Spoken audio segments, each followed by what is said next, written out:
On voit que depuis que la métropole a été mise en place, on a évidemment perdu le pouvoir du prélèvement fiscal sur le territoire, mais ce n'est pas fini, puisqu'au 1er janvier de l'année prochaine, le maire perd son document d'urbanisme, puisque le document d'urbanisme remonte au niveau de la métropole. Donc on comprend bien que si le maire perd du prélèvement, perd de la capacité d'investir ou de fonctionner, perd le document d'urbanisme, c'est-à-dire cette capacité à dessiner sa ville, on comprend qu'il y a une recentralisation qui se fait à la fois par la volonté du président de la République élu, mais aussi par l'évolution qui est faite ces dernières années.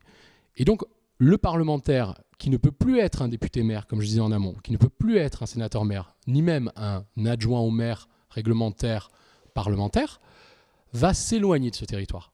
Donc, il est important qu'au niveau des engagements, il y ait des parlementaires qui soient élus le 18 juin au soir, en capacité de travailler en binôme avec chacun des maires. C'est donc la volonté que j'ai de travailler tant à la fois avec Madame le maire d'Aix-en-Provence qu'avec les maires des 17 villages de la circonscription. Qu'ils soient de gauche, de droite, du centre, apolitiques, peu importe la couleur politique des personnes, l'intérêt étant de dire que ce territoire, quand on est élu par l'ensemble des personnes. Il faut donc qu'on le préserve et c'est un intérêt supérieur pour le mandat de parlementaire. Il est donc important de se dire le parlementaire élu sera en capacité d'écouter le maire, de travailler avec le maire des villages, de chacun des villages, ainsi que bien sûr le maire d'Aix-en-Provence. Ça, c'est le premier engagement, la première mesure sur laquelle je veux être un petit peu solennel. Il faut arrêter de penser qu'on puisse avoir des parlementaires hors sol dans les années à venir. Il faudra des parlementaires qui, de par la réforme du non-cumul des mandats, reviennent encore plus au territoire. C'est vraiment un engagement local qui est très fort. Et cet engagement, il va avoir deux effets en matière de comportement. Un, devenir à Paris l'ambassadeur du territoire. C'est le premier engagement que je prends. Aller à Paris, à l'Assemblée nationale, pour parler du territoire, pour le représenter de manière très forte, en connaissance parfaite grâce aux gens qui sont le plus proches du terrain, c'est-à-dire les maires, ceux qui sont au contact quotidien des problématiques des personnes, des entreprises, des groupes type associations et de tous les agents, j'allais dire, les forces vives du territoire. Et le deuxième rôle qui est structurant, c'est d'être l'avocat de ce territoire. C'est-à-dire pas simplement de le représenter, mais de le défendre. Des combats, on en a gagné sur ce territoire, sous l'égide de Marie Joassin, le vin rosé, le TGV. Eh bien, il faudra continuer dans ce sens-là. Donc, ce sont les deux engagements essentiels en matière de localité, d'engagements locaux que nous devons prendre. Ensuite, je vais vous parler de manière assez sommaire de quelques engagements nationaux qui sont, eux, la deuxième partie de mon message aujourd'hui, cette conférence de presse. J'ai choisi de ne pas faire un catalogue complet des mesures, mais de ne choisir que des mesures que je me sens en capacité de défendre parce que j'y crois et parce que j'estime, avec beaucoup d'humilité, avoir la compétence personnelle d'en parler. Toutes les autres mesures, je ne dis pas qu'elles sont mauvaises, je ne dis pas qu'elles ne sont pas bonnes, je dis juste qu'un député ne peut pas adresser tous les sujets. Les sujets dont je vais parler sont les sujets que je me sens, que j'ai envie et que je sais pouvoir défendre et sur lesquels je pense avoir, avec beaucoup d'humilité, une valeur ajoutée en tant que parlementaire si je suis élu le 18 juin au soir. Alors il y a 5 thèmes que je pense immédiats et impératifs pour faire que la France aille mieux au plus vite. D'abord l'économie. Sur l'économie, je souhaite m'engager de manière très forte pour une baisse de 10% de l'impôt sur le revenu pour tous les ménages. Je dis bien pour tous les ménages. Pourquoi ? Parce qu'aujourd'hui, on corrèle toutes les baisses d'impôts, toutes les baisses de revenus, toutes les baisses de prélèvements avec une idée de plafond, de prélèvement ou simplement de différence en fonction de ce que l'on gagne. C'est une erreur. Parce que la pression fiscale, elle est constante pour l'ensemble des Français. Que vous soyez modeste, que vous soyez dans la précarité, que vous soyez un petit peu plus que modeste, c'est-à-dire français moyen, ou que vous soyez français moyen supérieur, vous avez une fiscalité qui est mortifère. C'est la même chose pour tout le monde, à des échelles différentes, mais c'est vécu par tout le monde comme étant une problématique. Il faut que la baisse des impôts soit généralisée et qu'elle ne soit pas segmentée à une capacité de simplement faire un groupe de personnes. Ensuite, je pense qu'il faut pouvoir redonner du pouvoir d'achat aux personnes qui sont salariées dans les entreprises. Pour ça, il faut, dans l'instant, rétablir la défiscalisation des heures supplémentaires. C'était quelque chose qui permettait aux gens qui n'avaient pas de 13e mois d'en avoir un, et c'était quelque chose qui permettait aux gens qui avaient déjà un 13e mois d'en avoir peut-être un 14e. Et c'est fondamental quand arrivent les fêtes de Noël, c'est fondamental quand arrivent les vacances d'été, c'est fondamental quand arrive le moment où on doit faire des dépenses supplémentaires qui ne peuvent pas être lissées par le salaire mensuel. Cette défiscalisation des heures supplémentaires doit être remise en place. Ensuite, il y a un thème qui est souvent adressé de manière très polémique, qui est souvent mis en avant comme étant problématique, c'est celui de l'immigration. Moi, l'immigration, je souhaite en parler d'un point de vue économique. Je ne veux pas m'attacher à toutes les problématiques qui sont développées par les partis extrêmes, je veux juste parler d'immigration au niveau économique. Comme on le fait au Canada, comme on le fait aux États-Unis, ou comme on le fait en Italie, ou comme on le fait aux États-Unis. Au Canada, États-Unis, Australie. Très simplement, il y a ce qu'on appelle des quotas d'immigration. Ces quotas d'immigration prennent en cause quoi? Ils prennent en compte la capacité à faire entrer des personnes en fonction de l'économie, en fonction du logement, en fonction de tout ce qui peut être le bien vivre ensemble et la capacité à être heureux sur un territoire qui vous accueille. Aujourd'hui, en France, on ne peut plus raisonner comme si on était dans les années 70, où on a connu les 30 glorieuses, avec une croissance à 2 chiffres, et où, évidemment, on pouvait accueillir du monde parce que nous avions des logements, nous avions du travail, et nous avons une situation de plein emploi. Cette époque dans laquelle on s'engueulait avec un patron, on démissionnait, on trouvait un autre patron dans la journée. C'est fini, ça n'existe plus. Aujourd'hui, moi, je suis dans la réalité. Je suis maire de quartier, un quartier qui adresse des quartiers prioritaires, dont Besson, Saint-Eutrope. On a 4000 demandes de logement social auxquelles on ne peut pas répondre. Pourquoi continuer à faire venir du monde en leur faisant croire qu'on pourra les loger? Ça n'a pas de sens. Ça n'a pas de sens. Nous avons un taux de chômage qui est à 10%, alors que partout en Europe, il baisse. Et encore 10%, parce que sous Hollande, on sait très bien qu'il y avait des radiations entre les formations, etc. On sait très bien que ce taux est bien plus élevé. C'est la même chose. On ne peut plus continuer à accueillir des personnes qu'on ne peut pas faire travailler. Donc je le dis de manière très dépassionnée, l'immigration doit être contingentée par des quotas liés simplement à l'économie. C'est un sujet qui ne doit pas être vu d'une autre façon, à mon avis. Au niveau du social, donc j'ai parlé d'économie, maintenant je vais vous parler un petit peu de social, notamment pour les entreprises. Tout d'abord, il y a quelque chose qui est important, c'est évidemment la baisse des charges pesant sur le travail. Vous savez, je suis entrepreneur, et quand on est entrepreneur, et quand on voit l'argent que l'on dépense et qui n'est pas donné à ses salariés ou qui n'est pas donné à soi-même, puisque nous-mêmes nous avons des charges évidemment sur les rémunérations que nous touchons, eh bien on comprend comment il est difficile de créer de la richesse dans ce pays. Il n'est pas normal que l'on continue à taxer de manière uniforme les gens en pensant que ceux qui créent la richesse doivent être taxés de manière proportionnelle à la richesse qu'ils créent indéfiniment. La baisse des charges, c'est fondamental pour redonner l'envie aux gens de créer de la valeur, c'est-à-dire aux gens de créer de l'emploi, de créer du chiffre d'affaires, de créer de la marge et de faire travailler les gens. Baisser les charges sociales, c'est impératif.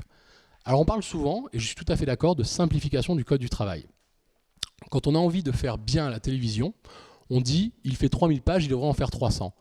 Moi je ne sais pas s'il devrait faire 300, 1000 pages ou 1500 pages, je n'ai pas cette compétence. Je n'ai pas la compétence de dire qu'il devrait faire un nombre de pages donné. Par contre, ce que je crois, c'est qu'il devrait déjà commencer à être un code qui soit facilement compréhensible et applicable à la fois par les entrepreneurs qui embauchent, et pas simplement par les grandes entreprises qui ont des services juridiques, mais aussi par les salariés qui eux-mêmes ne peuvent pas ouvrir ce code pour comprendre à quoi ils ont droit. Simplifier le code du travail, c'est à la fois donner la possibilité à l'entrepreneur de créer de l'emploi de manière plus sécurisée, mais c'est aussi la possibilité de donner aux salariés une vision un peu plus réaliste de ce qu'est l'emploi. Vous savez, aujourd'hui, il y a 2 statuts en France, c'est le CDD et le CDI. Avec le CDD, vous n'avez rien. Avec le CDI, vous avez tout. La problématique, c'est que la société de demain ne correspondra plus au CDI, fournira peut-être plus de CDD que de CDI, et aucune banque ne prête en CDD, aucun propriétaire ne veut louer en CDD, et pour autant, il y a en train d'avoir une précarisation des contrats, car les entrepreneurs ont de plus en plus peur de signer des CDI, car ils ne savent pas comment faire si d'aventure ils ont un problème avec leurs salariés. On est dans une situation inextricable si on ne prend pas en compte cela, que ce soit dans l'intérêt des salariés, dans l'intérêt des patrons. Quand je parle des patrons, ce sont les petits patrons, je ne parle pas des multinationales ou des grandes boîtes nationales françaises, je parle de ceux qui créent réellement la richesse, ceux qui ont des TPME, comme les 25 000 emplois du pôle d'activité à Aix-en-Provence, répartis en 1500 entreprises. Ce sont des TPME, ce ne sont pas des groupes type Bouygues, type Vinci, ce sont réellement des petites et moyennes entreprises. Ce que je veux dire aussi au niveau du social, c'est qu'il y a des effets de dumping, notamment européens, qui sont inacceptables. La directive européenne sur les travailleurs détachés est réellement une irrégularité en matière de distorsion de concurrence pour les entreprises françaises. J'étais à la fédération du BTP l'autre jour en train de parler une fois de plus avec des vraies entreprises, c'est-à-dire des petits patrons du territoire qui ont quelques salariés, et je le dis bien, pas des grandes boîtes, et qui eux nous expliquaient combien il était difficile pour eux de se battre, d'obtenir des marchés, de continuer à pérenniser les emplois sur notre territoire. Alors c'est sûr que quand vous êtes ces entreprises que j'ai citées tout à l'heure, les Bouygues, les Vinci, il n'y a pas de problème à faire du travailleur détaché. Par contre, quand vous êtes la boîte aixoise, quand vous êtes la boîte du Pays d'Aix, c'est impossible, c'est inefficace, vous ne le faites pas. Du coup, il y a une distorsion de la concurrence qui est très forte. Et en France, on est quand même le seul pays où on peut s'enorgueillir de choisir des Boeing plutôt que des Airbus parce qu'on est des libéraux. Aux États-Unis, ça n'arriverait jamais. Eh bien, nous, on s'enorgueillit d'abîmer nos entreprises et d'abîmer notre territoire. Il faut arrêter avec ça. Il faut simplement respecter évidemment le droit. Il n'y a pas de raison de donner un critère de préférence aux sociétés nationales, mais il faut qu'elles soient dans une situation d'équité pour qu'elles puissent faire simplement leur travail, créer de la valeur et dire ce que l'on veut tous, un pays qui se relève. Troisième point que je voulais adresser, dont je voulais vous parler, c'est celui de la sécurité et du terrorisme. La sécurité et le terrorisme, c'est comme tous les points, on peut en parler soit de manière très calme, soit de manière très passionnée. Moi, je choisis de parler des sujets de manière très calme et de manière très dépassionnée. Aujourd'hui, il existe en France une politique pénale du laxisme qui a été portée pendant un quinquennat grâce à François Hollande et Christiane Taubira. Cette politique du laxisme a voulu détricoter tout ce qui avait été fait par Nicolas Sarkozy et par nos partis politiques pendant des années qui commençaient à faire qu'en France, on redressait une barre petit à petit. Donc je veux rétablir les peines planchers automatiques pour les récidivistes. C'est très clair. Aujourd'hui, à Aix-en-Provence, on construit une extension de la prison de Luynes pour séparer, toujours pareil, la maison d'arrêt et les peines plus longues. C'est ça l'avenir, c'est la construction de places de prison, enfermer les gens qui doivent être enfermés et laisser dehors ceux qui doivent être dehors. Les récidivistes, il faut rétablir les peines planchers. On sait très bien qu'il y a un critère économique. On parle de 20 € pour un bracelet électronique par jour, on parle de 60 € pour une place de prison. Il ne faut pas que la liberté des gens soit contingentée avec une dimension financière. Il y a des choses en France sur lesquelles il ne faut plus faire d'économie. Nous devons investir sur les sujets qui sont importants pour nous, pour nos enfants et pour l'avenir. Je pense qu'il faut placer sous surveillance physique et électronique les fichiers S dits dangereux terroristes. Ça ne veut pas dire l'ensemble des milliers de fichiers S qui sont en France, ça veut dire ceux qui sont identifiés tant par les services de renseignement que par les personnes informées comme étant dangereux pour notre territoire. La liberté des uns, elle s'arrête là où commence celle des autres. Il n'est pas question qu'au motif de la liberté, on continue à cautionner des situations de complexité et de danger. Il faut de la fermeté, simplement, et que l'on différencie ce qui relève du terrorisme et ce qui relève simplement de la liberté de circuler. En l'état, on ne peut pas trouver d'excuses, il faut simplement être ferme, calme, et faire ce que l'on a à faire pour mettre en sécurité, une fois de plus, les concitoyens qui, eux, ne demandent rien d'autre que de vivre dans la tranquillité et dans la plénitude du quotidien. Enfin, toujours dans le thème de la sécurité du terrorisme, je souhaite qu'il faille mettre en place une expulsion des étrangers en lien avec le terrorisme, type les personnes qui vont de l'autre côté de la Méditerranée, s'entraîner dans des camps, suivis par les services de renseignement, où on sait très bien quels ont été leurs parcours. C'est la même chose. On ne peut plus l'accepter, on ne peut plus penser que l'on vit aujourd'hui comme on vivait il y a 30, 40 ou 50 ans. C'est différent. La situation n'est pas la même. Le jour où notre situation redeviendra telle que nous l'avons connue, nous ne prendrons peut-être pas ces mesures. Aujourd'hui, il est nécessaire de les prendre. Le laxisme ne produira pas les solutions nécessaires pour permettre de résoudre ce type de problème. Il faut avoir des solutions républicaines, équilibrées, équitables, mais fermes. Sinon, nous n'y arriverons pas.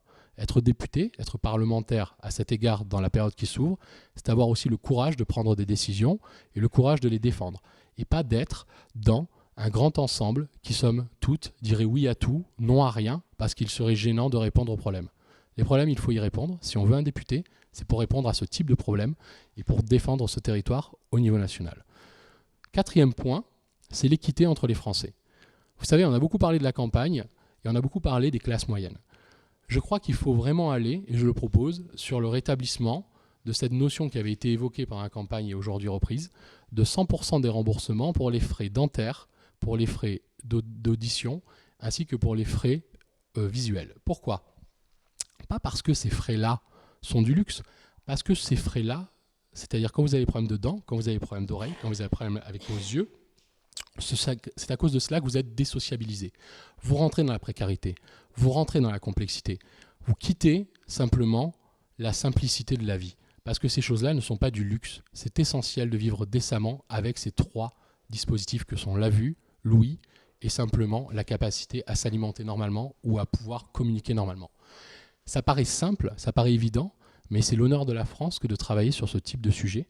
C'est-à-dire de se dire que dans notre pays, nous pouvons simplement, au niveau de la sécurité sociale, penser qu'il y ait des points de remboursement à 100% sur les besoins élémentaires des personnes. Il faut suspendre aussi, en matière d'équité entre les Français, le versement de toute aide sociale pour les fraudeurs fiscaux et sociaux. Pourquoi ? Il n'y a pas plus atroce que de voler quelqu'un qui est modeste ou de quelqu'un qui est pauvre. Il n'y a pas plus triste, il n'y a pas plus malheureux. Ce que je veux dire par là, c'est que les gens qui ont vraiment besoin de ces aides, il faut continuer à leur délivrer. Mais ceux qui trichent, c'est eux qui le volent. Ils volent ceux qui ont besoin. Donc il faut pouvoir continuer à délivrer ces aides. Et pour les délivrer, et pour continuer à le faire, il faut être en capacité de contrôler ceux qui le font de manière normale, décente, régulière et simplement légale, et ceux qui s'en servent comme étant un effet d'aubaine, parce que ce sont des petits malins qui ont trouvé comment faire. Ça, il ne faut plus l'accepter. Il faut multiplier les contrôles pour que les gens qui profitent du système ne le fassent plus, et que les gens qui en aient vraiment besoin, et qui sont nombreux, très nombreux, puissent vraiment avoir le droit et accès à ces aides. Et enfin, dernier point que je voulais évoquer, c'est la modernisation de la vie publique. Alors moi, je milite parfois pour une chose assez simple, qui est la lutte contre l'excès de la bureaucratie. Ce que j'appelle l'excès de la bureaucratie, c'est en fait l'idée saugrenue selon laquelle on pourrait, avec des schémas de centralisation, comme on a fait avec la métropole, comme on fait avec certains ministères, eh bien fondamentalement simplifier la vie des gens. C'est complètement faux. La bureaucratie nous tue, la norme nous tue. Je ne dis pas qu'il ne faut pas de fonctionnaires, je ne dis pas qu'il ne faut pas de normes, je ne dis pas qu'il ne faut pas de règles. Je dis que nous avons déjà beaucoup de lois, que nous avons beaucoup de normes, et qu'aujourd'hui il faut rationaliser, il faut envisager la norme non plus comme une façon d'encadrer toutes les choses de la vie, mais la norme comme étant simplement une limite à ne pas dépasser. Pour développer ce point, je dirais que quand il y a un problème, on fait une loi.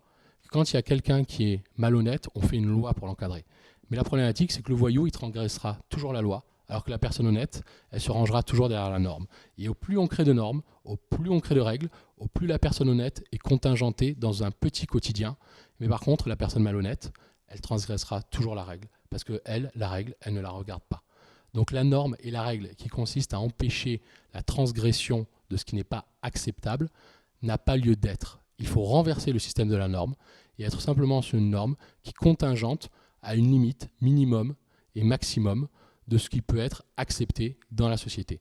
Et ça simplifiera beaucoup. Il faut changer les esprits de normes pour arriver vers cela, pour libérer l'énergie et pour libérer les gens et qu'ils aient un quotidien plus intéressant et pas simplement de toujours s'inquiéter de savoir quels papiers doivent être remplis, quel type de risque prend-on si on ne fait pas.